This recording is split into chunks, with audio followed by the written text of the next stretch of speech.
তার জীবনে কি ঘটেছে। এই যে মহিলাটির নাম হলো সিন্ধু তাই। মারাঠি মানে মহারাষ্ট্রের জন্ম তার। মারাঠি সম্প্রদায় থেকে আসে। আর এই মহিলার জন্মের পরে তাকে মেয়ে বলে মেয়ে বলে অপ্রয়োজনীয় বলে দেওয়া হয়েছিল তার বাড়ি থেকে। আর তার বাড়িরই মানুষ তাকে নাম দিয়েছিল চিন্দি, যার মারাঠি ভাষার মানে হলো ছেঁড়া কাপড়ের টুকরো। মাত্র মাত্র 10 বছর বয়সে তার থেকে দ্বিগুণ এক 20 বছরের ছেলের সাথে তাকে বিয়েও দিয়ে দেওয়া হয় সে সময়। তার পড়াশোনা বন্ধ করে দেওয়া হয়। সে চতুর্থ শ্রেণী অবধি পড়াশোনা করেছিল, কিন্তু তার পড়াশোনা বন্ধ করে দেওয়া হয় একমাত্র সে নারী বলে তার কোনো পড়ার প্রয়োজন নেই, তাই বন্ধ করে দেওয়া হয়। কিন্তু তবু এই মহিলা এই সিন্ধুতাই তার লড়াই সে বন্ধ করেনি, তার লড়াই সে চালিয়ে গেছে। গ্রামের নারীদের উপরে সেই সময় মানে গ্রামের নারীদের উপর অত্যাচার দেখে সে সময় এই সিন্ধুতাই একমাত্র মহিলা ছিল যে জমিদারের বিরুদ্ধে গলা তুলেছিল। আর এই গলা তোলাটাই তার জীবনে এক মানে এক বড় কাল হয়ে উঠেছিল তার জীবনে। জমিদার রটিয়ে দিয়েছিল তার বিরুদ্ধে মিথ্যে প্রচার। আর 9 মাসের অন্তঃসত্ত্বা অবস্থায় তার স্বামী তাকে বাড়ি থেকে বের করে দিয়েছিল এই জমিদারের বিরুদ্ধে গলা তোলার জন্য।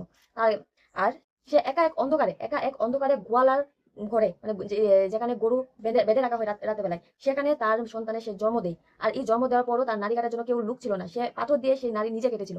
সে এই অবস্থায়ও তার পাশে কোনো লোক ছিল না, তবুও সে লড়াই মানে বদ্ধ করেনি, চালিয়ে গেছে।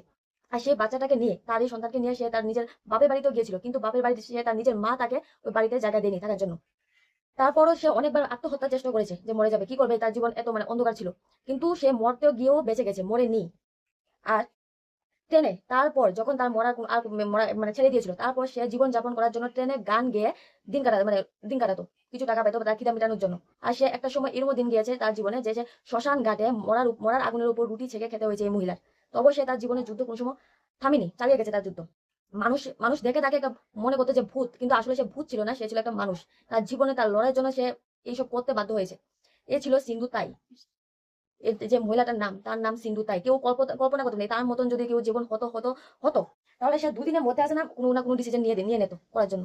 কিন্তু সে তার জীবনের যুদ্ধ এক থেকে সরেনি, জীবনের যুদ্ধ সে চালিয়ে গেছে। কিন্তু কিন্তু একদিন একদিন রাস্তায় দেখে ছোট ছোট এতিম শিশুরা, তার তার জীবনে সবচেয়ে বড় যে পরিবর্তন এসেছিল, আর সে তার এই চিন্তাধারা থেকে তার সে নতুন জীবন যাত্রা শুরু করেছিল এই এতিম শিশুদেরকে নিয়ে। ঠিক তার মতোই একা, তার মতনই কেউ নেই পৃথিবীতে, সবাই সবাই ছিল, তার কেউ ছিল না এরকম না, মা বাবা ভাই সব সব ছিল। বাট তার সঙ্গে কেউ ছিল না, তাকে একা ছেড়ে ছেড়ে দিয়ে দিয়েছিল একমাত্র সে মেয়ে হওয়ার কারণে। সে এই একা হওয়ার কারণে যখন এতিম বাচ্চাদেরকে দেখলো যে না তাদেরও কেউ নেই, তখন সে এই বাচ্চাদেরকে নিজের আপন করে নিয়েছিল এই সিন্ধুতাই। আর এর জন্য তাকে আবার তার মাথা ভিতরে চিন্তাধারা আসে যে তাদের জন্য তাকে হয়তো বেঁচে থাকতে হবে, তাকে মরলে হবে না। আর এখান থেকে এই সিন্ধু তার মানে শুরু হলো নতুন জীবনের পথ চলা। ভিক্ষার খাবার ভাগ করে খাওয়াতেন এই শিশুদের। প্রথম একজন ছিল, তারপর দুজন, তারপর 100 জন।